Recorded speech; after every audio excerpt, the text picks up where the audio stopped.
Hello प्यारे बच्चों, कैसे हो सभी। आज हम जो स्टार्ट करने वाले हैं वो टॉपिक हमारा है डाई इलेक्ट्रिक कांस्टेंट। इसको हम आज के लेक्चर में कवर करने की पूरी कोशिश करेंगे और जितने भी आपके कंसेप्ट हैं उनको क्लियर करने की पूरी कोशिश हमारी रहेगी। इससे पहले एक क्यूरी थी कुछ स्टूडेंट्स की, एक न्यूमेरिकल था, तो उस न्यूमेरिकल को पहले हम सॉल्व करेंगे। उस सॉल्व करने के बाद फिर हम आज के टॉपिक को कंटिन्यू करेंगे। तो चलिए आज का टॉपिक हम स्टार्ट करते हैं। ओके, क्वेश्चन ये था, न्यूमेरिकल जो प्रॉब्लम थी उसको ज़रा ध्यान से हम देखते हैं। न्यूमेरिकल में ये था कि बताइए कि एक बॉडी में नंबर ऑफ़ इलेक्ट्रॉन्स जो हैं ट्रांसफ़र हो रहे हैं, एक बॉडी से रिमूव हमने किए हैं, नंबर ऑफ़ इलेक्ट्रॉन्स हम रिमूव कर रहे हैं। तो क्वेश्चन ये था कि बताओ कितने नंबर ऑफ़ इलेक्ट्रॉन्स हम रिमूव करें ताकि इस बॉडी को जो चार्ज हो पॉजिटिव, और वो चार्ज कितना होना चाहिए, वो इसके बराबर चार्ज होना चाहिए। क्वेश्चन ये था कि हम कितने नंबर ऑफ़ इलेक्ट्रॉन्स रिमूव करें ताकि जो बॉडी का चार्ज है वो कितना हो जाए, 1.0 इंटू 10⁻⁻7 कूलम होना चाहिए। अब ये जो क्वेश्चन है ये भी क्वांटाइजेशन ऑफ चार्ज से ही रिलेट करता है। क्वांटाइजेशन ऑफ चार्ज कहता है Q बराबर होता है N इंटू ई के। तो यहाँ पर जो Q है वो हमें गिवन है, E हमें पता होता है, तो हमें मालूम क्या करना है, N की वैल्यू को हमें यहाँ से निकालना पड़ेगा। तो चार्ज कितना हमें चाहिए, वो है 1.0 इंटू 10⁻⁻7। N हमें निकालना है, E की वैल्यू होती है 1.6 इंटू 10⁻⁻19 कूलम। तो यहाँ पर भी कूलम आएगा, तो कूलम और कूलम क्या हो जाएंगे, यहाँ से कैंसिल आउट। तो n हमारे पास क्या आ जाएगा प्यारे बच्चों, n आ जाएगा 1.0 इंटू 10⁻⁻7 डिवाइड बाई, ये जो टर्म मल्टीप्लाई में है ये यहाँ डिवाइड में आ जाएगी, 1.6 इंटू 10⁻⁻19।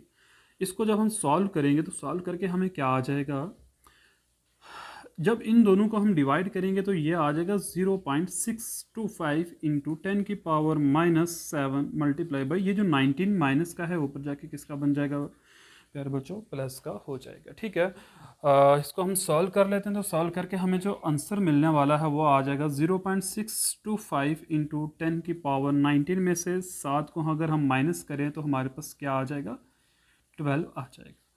तो 12 जो आएगा हमारे पास, ठीक है, तो इसको हम ऐसे भी लिख सकते हैं 625 इंटू 10⁻9 लिख सकते हैं हम। ठीक है, आगे मैं क्या लिख रहा हूँ, इलेक्ट्रॉन्स। ओके, तो अगर हम इतने इलेक्ट्रॉन किसी बॉडी से रिमूव कर दें तो जो उस बॉडी का चार्ज बचेगा, पॉजिटिव चार्ज, वो किसके बराबर होगा, वो होगा 1.0 इंटू 10⁻⁻7 कूलम। आई होप कि आपको क्लियर हो गया होगा किस तरीके से हमने ये न्यूमेरिकल सॉल्व किया है। डरना नहीं है, हमें सिर्फ गिवन था कि चार्ज इतना रह गया, कितने नंबर ऑफ इलेक्ट्रॉन्स हमने रिमूव करना है, तो हमने n की वैल्यू निकाली, तो ये हमारा आंसर आ गया। अब प्यारे बच्चों ये 10⁻9 और यहाँ पर ये क्या हो, तो पॉइंट को मैंने 3 डिजिट आगे शिफ्ट किया, तो यहाँ से मैंने 3 0 को कम कर दिया। ठीक है, तो मेरे पास ये आपके क्वेश्चन का क्या आ गया, आंसर आ गया। ठीक है, तो अब हम मूव करेंगे डाई इलेक्ट्रिक कांस्टेंट की तरफ, जो हमारा आज का टॉपिक रहने वाला है। तो चलिए हम मूव करते हैं। आई होप कि ये न्यूमेरिकल जो था ये क्लियर हो चुका होगा। क्वेश्चन है हमारे पास डाई इलेक्ट्रिक कांस्टेंट के बारे में। तो उससे पहले डाई इलेक्ट्रिक कांस्टेंट स्टार्ट करने के पहले ज़रा हम एक चीज़ मालूम कर लेते हैं। वो चीज़ हमारे पास क्या है उसको ज़रा ध्यान से आपने देखना है। एक रिलेशन होता है हमारे पास, एप्सिलॉन बराबर होता है epsilon nought into epsilon r के। बड़े ध्यान से हमने समझना है। ओके, यहाँ पर प्यारे बच्चों ये जो है इसको हम कहते हैं रिलेटिव इलेक्ट्रिकल परमिटिविटी। ये हमारे पास होता है absolute electrical permittivity, and this is also absolute this is relative electrical permittivity of a free space, इसको हम कहते हैं। ठीक है, ये जो चीज़ आप देख रहे हो एप्सिलॉन आर, यही हमारे पास क्या होता है, डाई इलेक्ट्रिक कांस्टेंट हम इसको कहते हैं। हमें इसी के बारे में हमें मालूम करना है कि हमारे पास ये क्या होगा। तो ये हमारे पास क्या है, डाई इलेक्ट्रिक कांस्टेंट होगा। तो चलिए हम इसकी बात करते हैं। तो मैं स्टार्ट करूंगा स्टेप नंबर 1 से। नाम इसका, हम इसको relative electrical permittivity of medium भी कहते हैं, और दूसरा नाम इसका क्या है प्यारे बच्चों, डाई इलेक्ट्रिक कांस्टेंट भी इसको हम कहते हैं। ठीक है, तो इसको जो फर्स्ट स्टेप हम स्टार्ट करेंगे तो नंबर 1 स्टेप में है व्हेन चार्जेस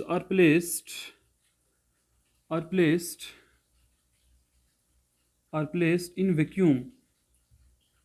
वैक्यूम और एयर। अगर हम चार्ज को प्लेस करते हैं वैक्यूम में या एयर में, तो फोर्स, कूलम फोर्स किसके बराबर होगी, that is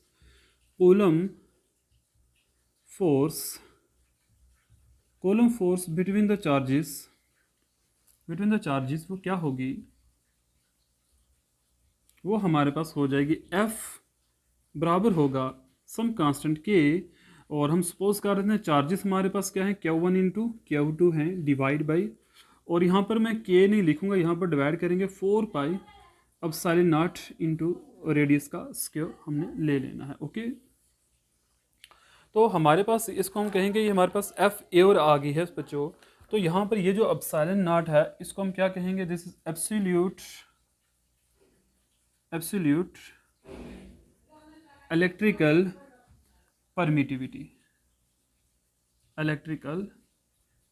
permittivity of free space आ गया हमारे पास, फ्री स्पेस।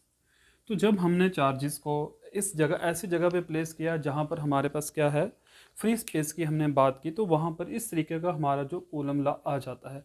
अब इसी कंडीशन का अगर हम स्टेप नंबर सेकंड बनाते हुए चले, तो अगर हम कहें चार्जेस को हमने किसी मीडियम में प्लेस कर दिया है, तो स्टेप नंबर सेकंड क्या होगा, step number second when charges are placed in a medium,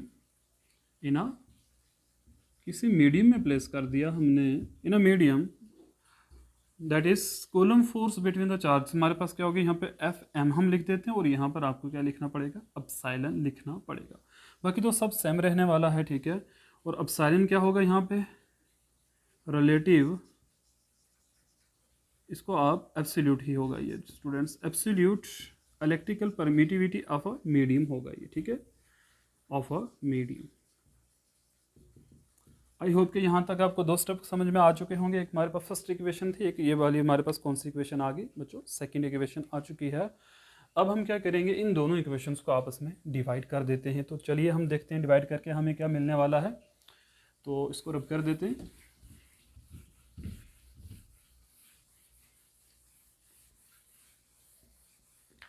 जब हम क्या करेंगे, इन दोनों इक्वेशंस को डिवाइड करेंगे, तो हमें क्या आ जाएगा, बड़े ध्यान से समझना है। स्टेप नंबर थर्ड है हमारे पास ये, डिवाइड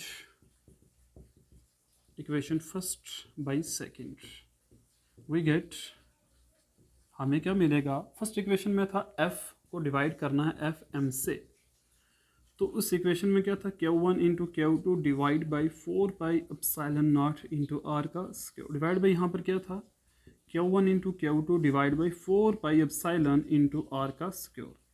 तो क्या क्या कैंसिल होगा, Q1 से कैंसिल, Q2 से कैंसिल, आर स्क्वायर से कैंसिल, 4 पाई से क्या हो गया कैंसिल, तो बचा क्या, f divide by F M किसके बराबर हो गया, ये होगा ये एप्सिलॉन फोर्थ प्लेस पर है, तो ये फर्स्ट प्लेस पर चला जाएगा, और डिवाइड पे क्या हो जाएगा, एप्सिलॉन नॉट हो जाएगा। इसको हम और कैसे लिख सकते हैं, बड़े ध्यान से हम समझना है इसको, f divide by F M बराबर होगा प्यारे बच्चों, ये हो जाएगा epsilon nought into epsilon r divide by क्या हो जाएगा, epsilon nought. Epsilon nought cancel out each other, तो यहाँ से एप्सिलॉन आर किसके बराबर हो जाएगा, f divide by F M के। तो हमारे पास ये जो एप्सिलॉन आर है, जैसा कि मैंने आपको बताया, ये क्या है हमारे पास, इसको हम क्या कहते हैं, relative electrical permittivity of a medium, किसी मीडियम की परमिटिविटी चेक करवाता है। और इसका दूसरा नाम मैंने क्या बताया आपको, डाई इलेक्ट्रिक कांस्टेंट भी इसको हम कहते हैं, dielectric constant. I hope कि यहाँ तक क्लियर हो गया। तो यहाँ तक आप जल्दी से लिखिए, फिर हम आगे मूव करेंगे, ठीक है। यहाँ तक आई होप कि यहाँ तक आपको क्लियर हो चुका होगा, ठीक है। ओके, आगे मूव करते हैं नेक्स्ट फॉरवर्ड हम। तो हमारे पास ये जो रेशियो आई है, मतलब हम यहाँ से इसको डिफ़ाइन क्या करेंगे, तो बच्चा हम इसको डिफ़ाइन करते हैं। हमारे पास जो इलेक्ट्रिकल परमिटिविटी होती है, ये रेशियो होती है, किस किस की रेशियो होती है, ये रेशियो होती है force divide by force in medium, मतलब फोर्स एयर में कितनी और उसको डिवाइड करेंगे फोर्स मीडियम में कितनी होगी हमारे पास, ठीक है। तो इसको मैं यहाँ पर लिख देता हूँ, हम इसको क्या डिफाइन करेंगे, मैं यहाँ से इसको मिटा रहा हूँ। एक फार्मूला हमारे पास यहाँ से भी बना हुआ है, यहाँ से भी आपने ध्यान देना है, ये फार्मूला भी है हमारे पास, यहाँ से भी हम डिफ़ाइन करते हैं इसको, क्या ये वाला फार्मूला बन गया। तो हमारे पास दो फार्मूले हैं, ठीक है, एक ये वाला फार्मूला है हमारे पास और दूसरा ये वाला फार्मूला। तो यहाँ से हम क्या डिफ़ाइन करेंगे, dielectric constant is defined as the ratio of किस किस की रेशियो है,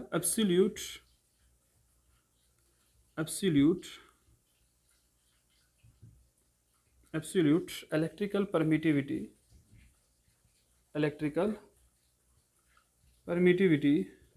of medium to the, किसके साथ रेशियो है, to the absolute electrical permittivity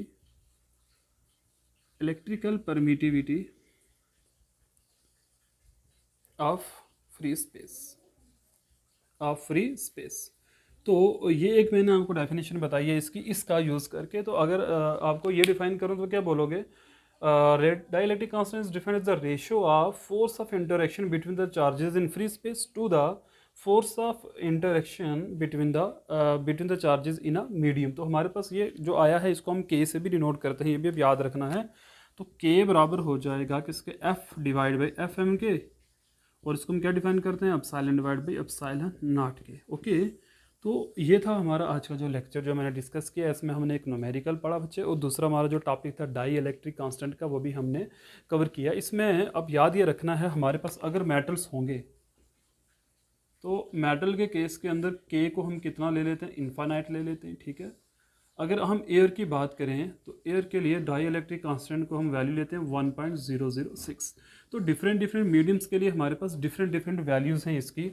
अब एक्चुअल में इसका काम क्या होता है डाई इलेक्ट्रिक कांस्टेंट का या रिलेटिव का, तो बच्चे ये काम कब करता है, तो याद आपने ये रखना है, जब कभी भी हम किसी मीडियम की बात करते हैं, सिवाय किसके, मान लो हमने बात की डाई इलेक्ट्रिक कांस्टेंट की किसी मीडियम में, मान लो हम मेटल की बात कर लेते हैं, तो कितनी प्रोबेबिलिटी है कि ये फोर्स को रेजिस्ट करेगी, मतलब फोर्स डिक्रीज कितने अमाउंट से हो जाएगी। अगर फ्री स्पेस की बात करें तो वहाँ चार्जेस के बीच का जो फ्री स्पेस होगा वहाँ पे फोर्स कितनी ज़्यादा होती है। अगर उसी चार्जेस को हम किसी मीडियम में प्लेस कर देते तो वो फोर्स डिक्रीज कर जाएगी। किस रेट से डिक्रीज कर जाएगी, उसी को हम कहते हैं डाई इलेक्ट्रिक कांस्टेंट है। तो इसके फैक्टर की वजह से क्या होता है, फोर्सेस बिटवीन द चार्जेस हमारे पास डिक्रीज हो जाती हैं। तो सबसे ज़्यादा फोर्स जो है दो चार्जेस के बीच में कहाँ पर होती है, तो याद रखें वैक्यूम या एयर के अंदर होती है। और डिक्रीज कब करते हैं, जब हमको मीडियम प्लेस कर देते हैं। ओके, तो आई होप कि ये आपको जो टॉपिक था अच्छे से क्लियर हुआ होगा। तो मिलते हैं नेक्स्ट लेक्चर में। ओके प्यारे बच्चों, खुदा हाफिज़।